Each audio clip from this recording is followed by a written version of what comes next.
વગડ જિલ્લાની માંગ સાથે દિયોદરમાં ચાલી રહેલા ઉપવાસ આંદોલન વચ્ચે વિધાનસભા અધ્યક્ષ શંકર ચૌધરીનું મહત્વનું નિવેદન।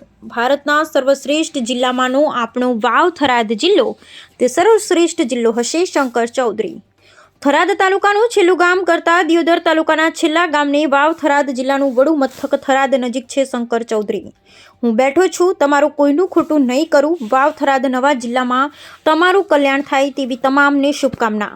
દિયોદરના ભેંસાણા ગામે સામાજિક કાર્યક્રમમાં લોકોને સંબોધતા આપ્યું નિવેદન। જિલ્લો એવો બનાવવો છે જે મારું સપનું છે। હું જે કંઈ પરમાત્મા મને જે સુજવાડે છે એ પ્રમાણે કહું કે ભારતના શ્રેષ્ઠ જિલ્લાઓમાં આપણો વાવ થરાદ જિલ્લો હશે।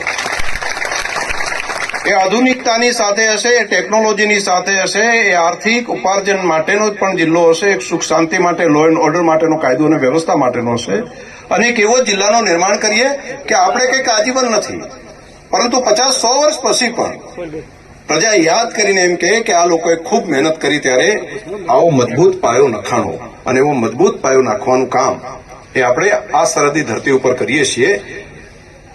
અહીંથી શેખ પાલનપુર જતા એના બધા કરતા આપણને અહીં નજીક પડશે। શેખ પાલનપુર જવું પડે એના કરતા ઘણું નજીક બધાને પડશે અને બધાની વચ્ચે છે।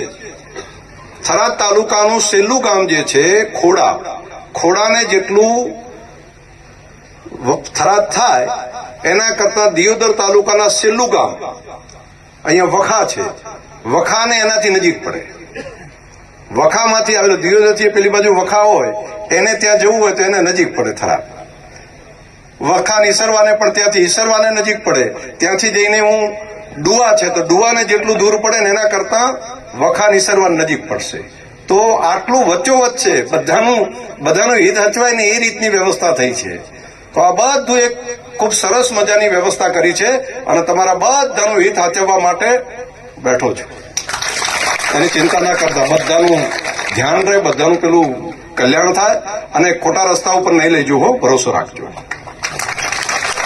એક વખત એવું લાગતું હશે નવું હોય ત્યારે બધા આમ બધા વિચાર કરે, પરંતુ એ તમારા બધાના હિતનો વિચાર હશે, તમારા બધાની નવી પેઢીના કલ્યાણ માટેનો વિચાર હશે। આ વાતનો ભરોસો બધા રાખજો। આટલી વાત મારે કરવી હતી। તો નવો જિલ્લો જે બન્યો છે એમાં બધા રાજી થયા છો મતેડેથી? તો જરા બે હાથ ઊંચા કરીને તાલી પાડો ને કેમેરા વાળા લે। બધાને ખૂબ ખૂબ હૃદયપૂર્વકના અભિનંદન। નવા વાવ થરાદ તાલુકાની જિલ્લાની અંદર આપ સૌ આગળ વધો અને આપ સૌ નવા વાવ થરાદ જિલ્લામાં કલ્યાણ બધાનું થાય એવી હૃદયપૂર્વકની ખૂબ ખૂબ બધાને શુભકામનાઓ। ખૂબ આભાર।